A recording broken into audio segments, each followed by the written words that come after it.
নমস্কার বন্ধুরা, কেমন আছেন সবাই? আশা করি বেশ ভালো আছেন।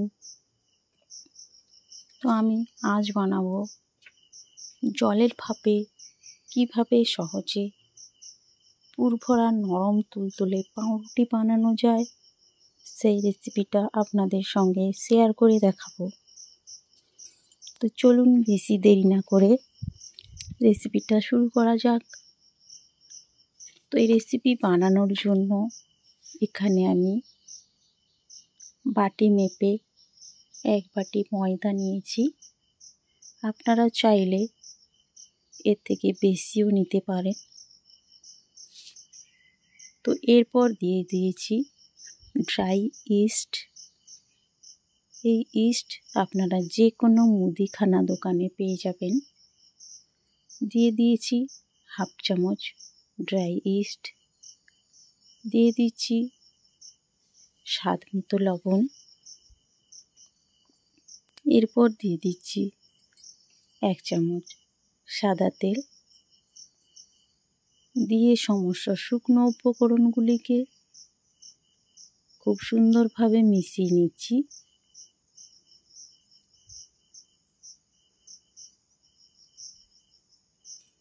তো এইভাবে সমস্ত শুকনো উপকরণগুলো মিশিয়ে নেওয়ার পর এখানে আমি জল দিয়ে খুব সুন্দরভাবে একটি ডো তৈরি করব, যার জন্য এখানে আমি বাড়িতে থাকা নর্মাল টেম্পারেচারের জল নিয়েছি।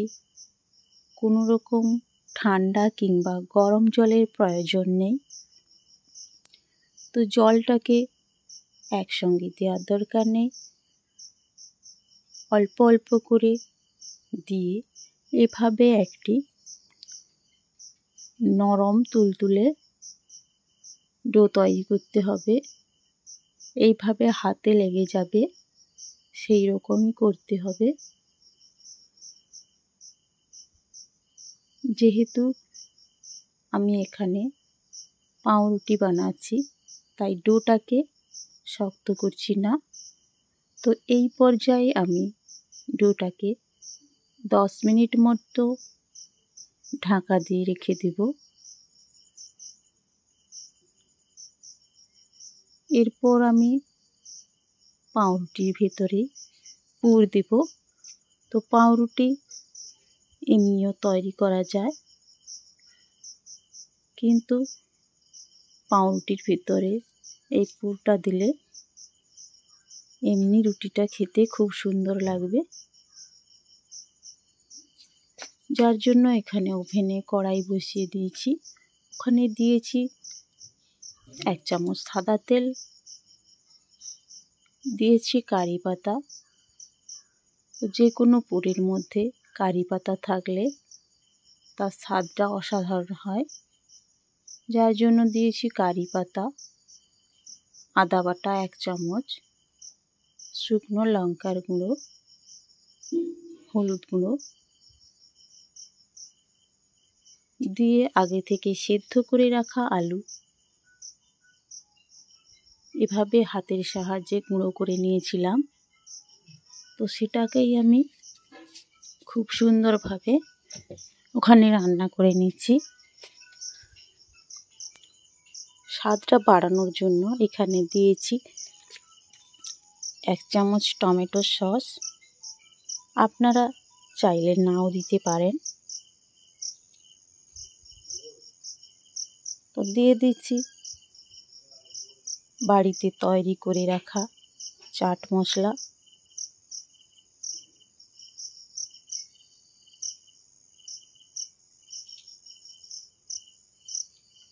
তো আলুর পুরটা রেডি হয়ে গেছে। এরপর ফিরে এলাম ময়দার মাখিয়ে রাখা ডোতে। তো আগে থেকে ডোটা খুব সুন্দরভাবে ফুলে উঠেছে। এভাবে হাত দিয়ে আবারও মিনিট খানেক মুথিয়ে নিচ্ছি, হাতে যাতে না লেগে যায় তার জন্য আমি এখানে সাদা তেল দিয়ে মেখে নিচ্ছি।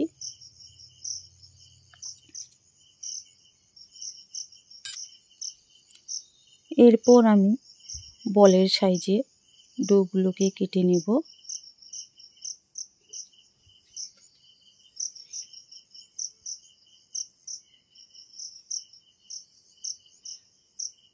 তো এইরকম সাইজ করে আমি কেটে নিচ্ছি। এর থেকে বেশি করার প্রয়োজন নেই, যেহেতু এগুলো আবার পরে ফুলে বড় হয়ে যাবে। এভাবে মিডিয়াম করে কেটে নিতে হবে। এর মধ্যে দিয়ে দিয়েছি 1 চামচ আলুর পুর, দিয়ে চারপাশ দিয়ে খুব সুন্দরভাবে বলের সাইজ করে মুড়ে নিচ্ছি।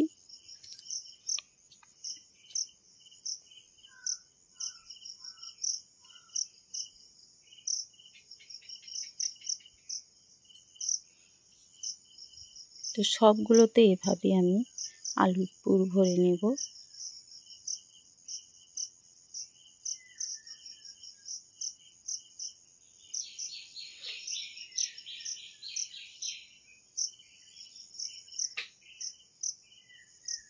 এরপর আমি এগুলোকে সেদ্ধ করে নেব, যার জন্য ওভেনের মধ্যে বেশ কিছুটা কড়াইতে জল দিয়েছি। জলটা আগে থেকে গরম করে নিয়েছি, ফুটতে শুরু করেছে। ওই ফুটন্ত জলের উপরে তৈরি করে রাখা পাউরুটিগুলো দিয়ে দেব সেদ্ধ করার জন্য। দেখতেই পাচ্ছেন আগের থেকে কতটা সুন্দরভাবে ফুলে উঠেছে। তো এগুলো খুব সুন্দরভাবে সেদ্ধ হয়ে গেছে। আমি একটি ছান্তার সাহায্যে একটি থালার মধ্যে তুলে নিচ্ছি।